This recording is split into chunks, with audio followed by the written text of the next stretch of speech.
Oi, gente, tudo bem? Sejam bem-vindos a mais uma aula da melhor matéria do ensino médio, que é Química. E hoje a gente vai ver equilíbrio químico.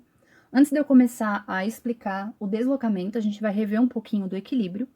Então, o equilíbrio químico, ele vai acontecer em reações reversíveis e ele vai acontecer quando as velocidades se tornam iguais e as concentrações constantes. O que isso quer dizer? Reação reversível é aquela que vai acontecer nos dois sentidos. Então, nesse exemplo aqui, o A reage com B, formando AB. Mas em algum momento, o AB começa a reagir entre ele, quebrar e voltar a ser A mais B. Então, ela vai acontecer nos dois sentidos. Isso é uma reação reversível. Velocidades iguais. Então, a velocidade que o A reage com B, eu vou falar que é a direta. Eu vou chamar ela de V1. A velocidade que o AB volta a ser A e B, eu vou chamar de V2. Então, quando essas duas velocidades se tornam iguais e as concentrações constantes, então o que é concentração? Vai chegar uma hora que quando o A reagir com B para virar AB e o AB quebrar para voltar a ser o que eu tinha no reagente, isso vai acontecer numa velocidade igual. Então, a concentração que tiver aqui de A e de B não vai ser mais alterada. E a concentração de AB do outro lado também não vai ser alterada. Quando isso acontece, eu cheguei no equilíbrio químico. Bom, em alguns momentos, eu posso ter o interesse de deslocar esse equilíbrio. O que é deslocar? É fazer com que uma dessas velocidades fique mais rápida que a outra. Então, por exemplo, eu quero que produza mais AB, eu não quero que fique equilibrado, eu não quero que a concentração ela fique constante.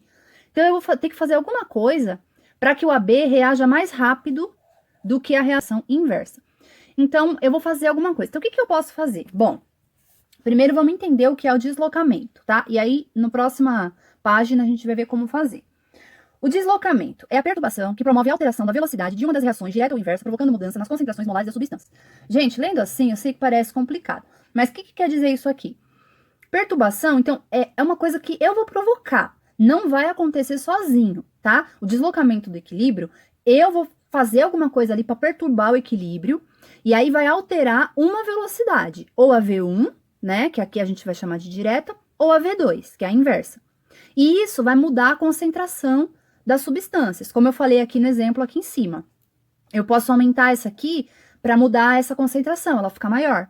Eu posso aumentar essa para a concentração de A ou de B ou dos dois ficar maior, tá? Então, é isso, é uma coisa que eu vou provocar. O deslocamento, ele vai seguir um princípio que a gente vai chamar de princípio de Le Chatelier. O que ele falou? Então, vamos ler aqui o que ele falou e eu vou explicar. Ó, quando um equilíbrio químico sofre uma perturbação, o deslocamento ocorre no sentido de minimizar a perturbação promovida. Então, o que quer dizer isso? Lá no exemplo, na hora que eu for resolver, eu vou voltar nesse princípio do Le Chatelier para explicar o que ele quer dizer, tá bom? Tem três fatores principais que eu posso mexer para fazer esse deslocamento acontecer: concentração, pressão ou temperatura. Então, aqui a gente tem um quadro e ele vai dar todas as possibilidades que vai ter nos exercícios de vocês, tá bom? Então, ele vai ter exemplo de quando eu mexo com a concentração, com a pressão ou com a temperatura. Aí aqui tem a operação e o deslocamento. Então, ó, eu vou fazer assim, em vez de eu ler o quadro inteiro, eu vou ler o exercício e a gente vai olhar para o quadro para achar o que acontece, porque eu acho que desse jeito fica mais fácil. Então, vamos lá, né? Aqui não vai caber tudo, então eu vou ter que ficar indo e voltando. Então, ó, dado o equilíbrio, aqui é uma reação química, uma equação que representa a reação da síntese da amônia. Então, é N2, que é o nitrogênio, mais 3H2, que é o hidrogênio, produzindo 2NH3, que é a amônia. E o ΔH tem aqui por um motivo, depois a gente vai ver. O que ocorre com o equilíbrio? C. A. Adicionarmos N2. Então, a primeira coisa que eu vou ter que fazer para começar o meu exercício é definir quem é o reagente e quem é o produto. Sou eu que escolho isso? Não. Sempre aqui vai ser o reagente e aqui vai ser o produto. Bom, então eu já sei que esse aqui é o meu reagente e esse é o produto. Vamos voltar lá para a pergunta, ó. O que vai acontecer se eu adicionar N2. Adicionar N2 é um reagente. Então, vamos ver aqui no quadro, ó. Quando eu adiciono reagente, vai deslocar no sentido do produto. Então, eu posso responder aqui. Desloca no sentido do produto. O produto tá de que lado? Aqui, gente, para quem não sabe, né? Esse lado aqui é o lado esquerdo e esse é o direito. Então, eu também poderia responder desloca para a direita. E qual das duas velocidades que eu tô aumentando? Lembrando, aqui é a velocidade 1 e aqui é a velocidade 2. Se eu tô deslocando para a direita, eu tô aumentando a velocidade 1. Então, aumenta V1.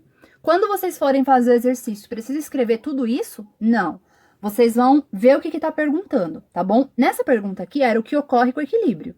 Então, eu colocaria desloca no sentido do produto ou desloca para a direita. Mas pode ser que o exercício fala assim, qual velocidade foi aumentada? Aí a resposta é, aumenta V1, tá bom? Aí a segunda aqui, ó. O que acontece quando retiramos H2? Aí eu vou aqui na equação e eu vejo que o H2 é um reagente. Então, vamos ver no quadro. Retirada de reagente vai deslocar no sentido do reagente. Então, eu vou responder aqui, ó. Desloca no sentido do reagente.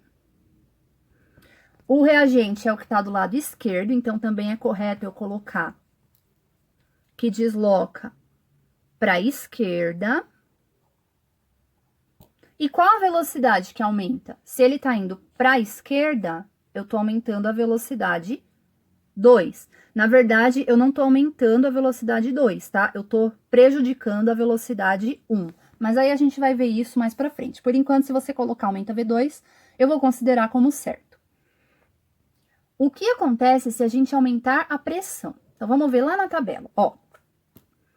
O aumento da pressão vai deslocar no sentido da diminuição do volume. Então, no sentido de menor volume. Como que eu vejo o volume? Eu vou ver pelo número de mols. Então, uma coisa que é importante, gente, que eu esqueci de falar, é que sempre a gente vai olhar quem está no estado gasoso. Aqui eu não coloquei, deixa eu pegar minha caneta preta. Mas o N2 está gasoso, o H2 está gasoso e o NH3 está gasoso, tá? Se tivesse um sólido, um líquido, ele não ia participar, mas aqui tá tudo gasoso. Então, como que eu olho? Ó, eu vou olhar o número de mols. Então, aqui, antes do N, não tem nada. Quando não tem nada, lembra que é 1. Lembra que eu expliquei que é igual na matemática, né? Quando é 1x, ninguém põe 1. Então, aqui eu tenho 1 mol de N2 e eu tenho aqui, ó, 3 mols de H2. Então, no meu reagente, eu tenho 1 mais 3. Eu tenho 4 mols. No meu produto, eu tenho aqui 2 mol de amônia, de NH3. Então, qual é o lado que tem o menor volume? O produto. Então, vamos voltar para aqui, ó. Aumento da pressão vai deslocar no sentido da diminuição do volume menor. Nesse exemplo, quem tem o volume menor? O NH3, que está no produto. Então, eu posso colocar que desloca no sentido do produto.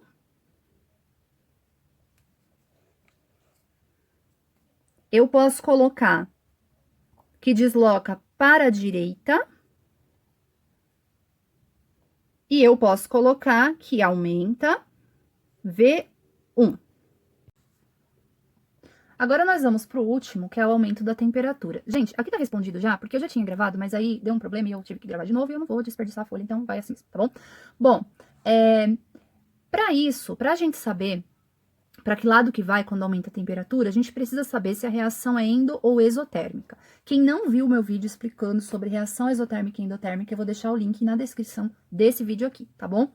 Essa reação é exotérmica porque ela tem o ΔH negativo. Então, ó, vamos voltar lá no quadro, ó. Quando eu aumento a temperatura, vai deslocar no sentido da reação endotérmica. Então, como que eu sei? Aqui, ó, eu tenho dois sentidos. Eu tenho a reação direta, que é N2 mais H2 virando NH3, e eu tenho a reação inversa. Bom, o ΔH, ele sempre vai se referir à reação direta, tá bom? Então, se essa reação é exotérmica, aqui, deixa eu pegar a caneta azul. A reação que o N2 reage com H2 virando NH3, essa é a minha reação exotérmica. E a de baixo, que é voltando, é que vai ser a minha reação endotérmica. Então, se quando eu aumento a temperatura vai para o sentido da reação endotérmica, quando eu aumento a temperatura, a minha reação endotérmica é no sentido do reagente, é para a esquerda, e eu posso dizer também que aumenta a V2. Agora, para terminar, eu vou explicar o que tem a ver isso aqui com o princípio do Le Chatelier, que eu falei que no exercício ficaria mais fácil de entender. Olha só, quando eu adicionei N2, ele deslocou para a direita. Então, o que aconteceu? Ó, tinha N2 aqui, correto? Eu adicionei. O sistema ficou perturbado porque estava com excesso de N2. Então, o que ele tentou fazer? Ele tentou gastar esse N2 o mais rápido possível, mandando ele virar amônia, transformando ele em NH3. Por isso que deslocou para a direita. Quando eu retirei o H2, o sistema percebeu a reação, quando eu falo sistema, é a reação que está acontecendo ali, percebeu que estava faltando H2. Então, o que ele fez? Ele tentou o mais rápido possível pegar aqui esse H, né, esse hidrogênio desse lado, fazer reagir para repor esse H2, esse hidrogênio. Então, qual que é o princípio? Agora eu vou voltar aqui, ó, para a gente ver qual que era o princípio do Le Chatelier, ó. Quando um equilíbrio químico sofre uma perturbação, o deslocamento ocorre no sentido de minimizar a perturbação. Então, o que ele tenta fazer? Ele vai tentar restabelecer o equilíbrio. Ele vai tentar fazer voltar ao normal, voltar à forma original. Por isso é que ele vai acabar deslocando, né, para um lado ou para o outro. É nessa tentativa de minimizar a perturbação que foi promovida. Então é isso, eu espero que vocês tenham entendido. Eu vou deixar essa tabelinha aqui de cima no exercício de vocês. E qualquer dúvida, vocês sabem que eu tô sempre à disposição.